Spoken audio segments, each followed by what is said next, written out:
Adik-adik semuanya, Assalamualaikum. Kali ini kita akan membahas tentang ether ya. Simak baik-baik, jangan kebanyakan di skip, biar bener-bener ngerti ya. Yang pertama akan dibahas yaitu tentang ether, kemudian disusul dengan tata nama ether tentunya. Simak ya. Oke, tentang ether ya adik-adik, di mana rumus kimianya adalah CnH2n plus 1OH atau CnH2n plus 2O. Coba deh, kalian lihat sama nggak dengan rumus kimianya alkohol? Sama kan? Tapi gugus fungsinya beda ya, gugus fungsinya adalah O. Nah, adik-adik, senyawa ether ini merupakan senyawa yang sulit membentuk molekul dwikutub atau dipol. Karena itu titik didih dari senyawa ether itu rendah.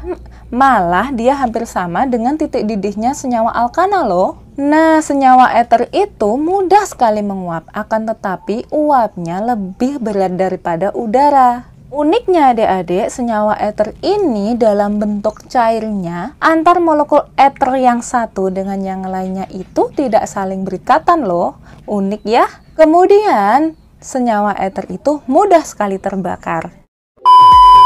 Sekarang kita menginjak ke tata nama IUPAC senyawa ether ya adik-adik.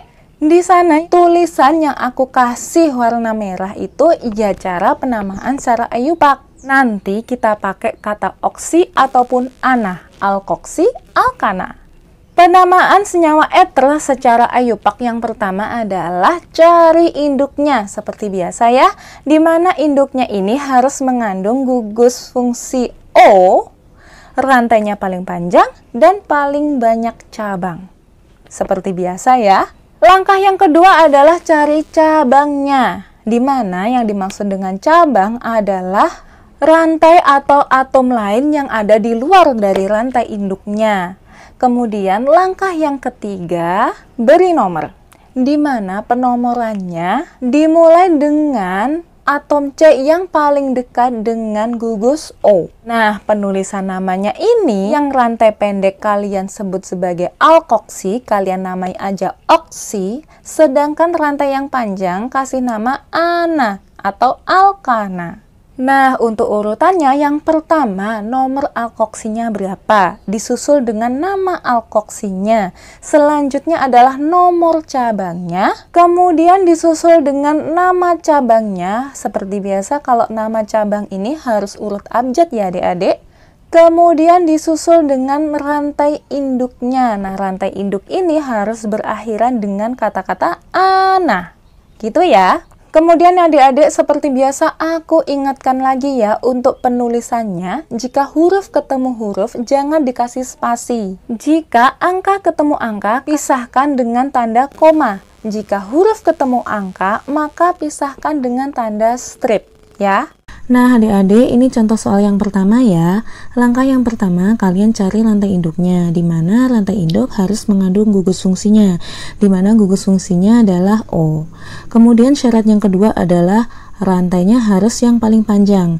Di kiri O, C-nya cuma 1, sedangkan di kanan O, C-nya ada 2. Berarti rantai yang paling panjang adalah yang ini. Langkah selanjutnya cari cabangnya. Kebetulan di sana tidak ada cabang ya, tapi ini bisa dianggap sebagai cabangnya. Dinamakan sebagai metoksi. Rantai pendek harus disebut oksi di belakangnya kan. Langkah selanjutnya beri nomor. Nomor dimulai dari yang paling dekat dengan gugus fungsi. Berarti nomor 1 di sini, kemudian nomor 2. Selanjutnya beri nama. Nah, namanya yang pertama sebut nomor oksinya. Kebetulan di sana oksinya ada di nomor 1 dan C-nya cuma 1, berarti kan metoksi. 1 metoksi. Kemudian rantai panjangnya ada 2, berarti etana. 1 metoksi etana atau bisa disebut metoksi etana. Kayak gitu ya. Untuk selanjutnya, contoh yang kedua lebih rumit ya adik-adik ya. Yang pertama adalah kalian cari rantai induknya, di mana rantai induk harus mengandung gugus fungsi. Di sana gugus fungsinya adalah O. Kemudian syarat yang kedua adalah yang paling panjang. Di kiri O ada 3 atom C, di kanan O ada banyak atom C. Berarti rantai utamanya adalah yang ini, yang banyak C-nya atau yang paling panjang. Kemudian cari cabangnya, otomatis yang ini sebagai cabang kan. Kemudian cabang berikutnya ada ini, dan ini. Nah, yang ini mengandung gugus O kan cabangnya, maka karena awalnya dia namanya isopropil, karena dia mengandung O, maka namanya isopropoksi. Kemudian yang ini namanya metil, yang ini namanya metil, dan yang ini namanya etil. Selanjutnya beri nomor. Nomor dimulai dari atom C yang paling dekat dengan gugus fungsi, berarti bisa kita mulai dari bawah. 1, 2, 3, 4, 5, 6, 7. Selanjutnya beri nama. Nah, namanya pertama harus disebut alkoksinya ya. Alkoksinya ada di nomor 3, berarti 3 isopropoksi. Kemudian etil dulu ya, karena urut abjad. Etil ada di nomor 5, 5 etil. Kemudian metilnya ada di nomor 4, 4,4 karena ada 2 dimetil. Kemudian karena rantainya mengandung 7 atom C, maka namanya heptana. 3 isopropoksi, 5 etil, 4,4 dimetil heptana. Kayak gitu ya. Oke adik-adik, sekarang kita akan membahas tata nama senyawa eter dengan cara trivialnya ya. Di sana kata-kata eter aku kasih warna merah, artinya cara penamaan senyawa eter dengan trivial ini adalah harus mencantumkan kata eter, yaitu dengan menyebutkan nama alkil-alkilnya susul dengan kata eter, gitu ya. Nah, kalau bingung simak contoh berikut aja ya. Nah, adik-adik, ini contoh yang penamaan trivial ya. Langkah yang pertama, kalian cari gugus fungsinya. Di sana gugus fungsinya O, berarti cari aja alkilnya.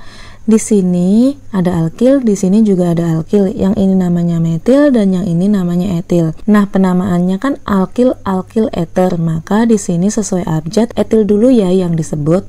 Etil, metil, eter. Mudah bukan? Alhamdulillah adik-adik, pembahasan tentang senyawa eter cukup sampai di sini dulu ya. Semoga ilmu kali ini bermanfaat untuk kalian. Jangan lupa like, share, komen, dan subscribe. Akhir kata, wassalamualaikum warahmatullahi wabarakatuh. See you next video. Dadah!